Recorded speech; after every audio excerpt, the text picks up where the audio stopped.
Sondo kakangan titioni kapat mongso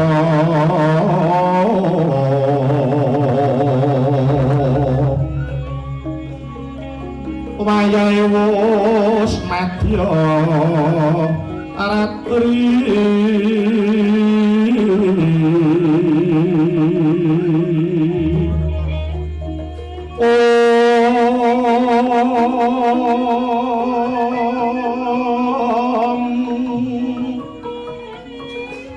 sumrek kandaning puspita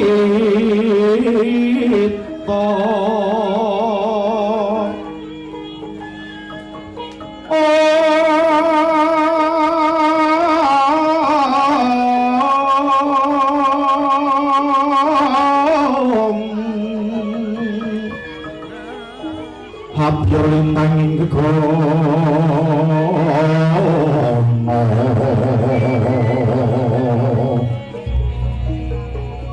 Arahastu mengingat koso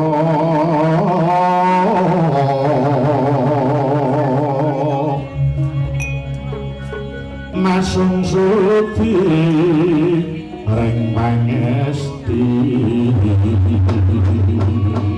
Ora ayo nggonmu kelawan pun kakang upadi marang Yayi Janaka kinarya nggih nepi laku wae karepi nadyan tinutupana godhong selembar lamun to Yayi Janaka durung dikeparangke ketemu tangeh bisane ketemu ning kosok baline nadyan tinutupana gunung sapitu yen wis wancine ketemu kaya ora kurang jalaran Werkudara ya mung tak jaluk si Adi lak wis ngerti to lamun to bakal ana wahyu toh jali wahyune katentreman tumurun ana Madyapada mbok ya Yayi Werkudara loro-loro gawe sepisan ngupadi marang Yayi Janaka kaping pindho jroning batin Yayi Werkudara melu wong gayuh manggung iya entuk mbok ora ning budidaya aja nganti kendho iya tutna sak lakunipun kakang muga Gusti ngudaneni enggal ketemu karo sing tak upadi ayo tak derek dina iki Retna kakang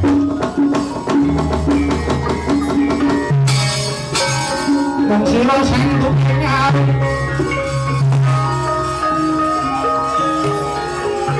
ini menangis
Assalamualaikum warahmatullahi wabarakatuh. Waalaikumsalam. Waalaikumsalam Mas Pedro.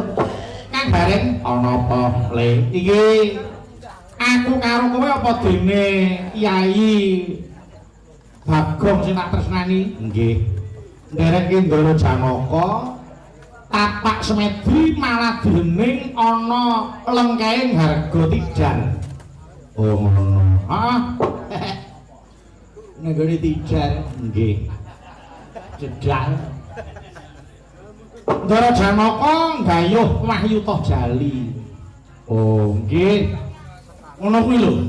Satriya sing tanggap tanggon trengginas trampil kaya Ndara Janaka kuwi nampa wangsit wis ora kokean pertimbangan nganti kowe karo aku karo Bagong banjur bablas mangkat.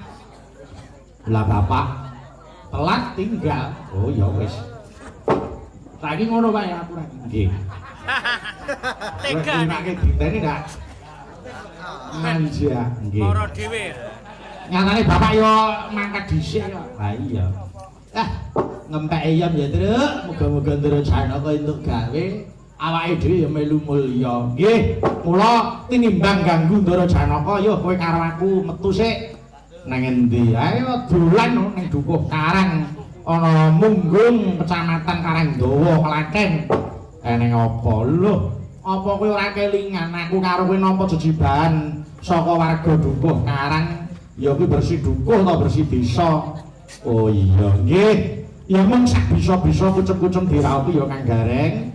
Aku karo kowe mung sak kukuireng paribasane mung melu ngramekke ana jagating pakeliran. Nggih. Matur sembah nuwun kunjuk dhateng njenenganipun Bapak Kades Bapak Sugiono ingkang sampun kepareng nimbali Petruk sak kanca. Nggih. Komplit gamelan sak wayange nggawa saka omah. Nggih. Mung kari mindah, mung kari geser. Heeh. Nyatane Ibu Waranggana sing kepareng lenggah sawetara rada komplit ngono terus nggih kawimbuh Mbak Eva kuwi ya kanca lawas kuwi piyai sing ngabehi ya Mbak Eva kuwi ngono nyiwara ya baut joget elok ngendang ya elok dodol parfum ya elok ha iya samben apa-apa kena boleh saja waton sing positif nggih. Mula ya alhamdulillah iki wis kepareng sowan rene. Heeh. Ya pokokean gunem tanpa guna bintang tamune tanjake Mas Bagong Glondor. Oke. Ayo serampat. Yo saka Mbak Eva sik. Yo Mbak Eva serampat terus gonten karo Mas Bagong. Mangga. Iya yo. Mangga diaturke. Yo Cak, kendange dianu Cak. Iya. Ora tak wae. Mangga yuk.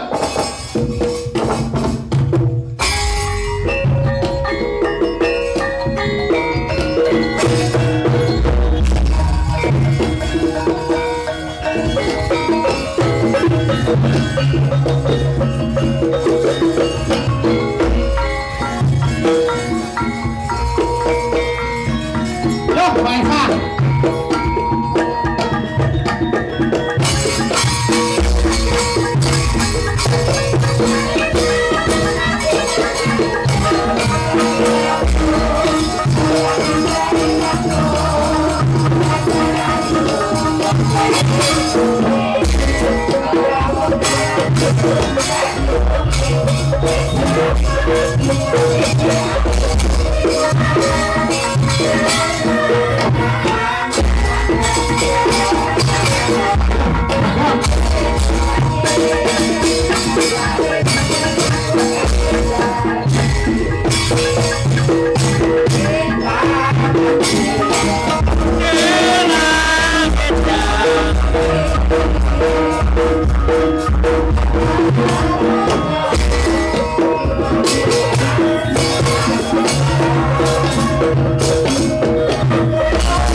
Kidung rumaksaing wengi Go ayu puta ing lara.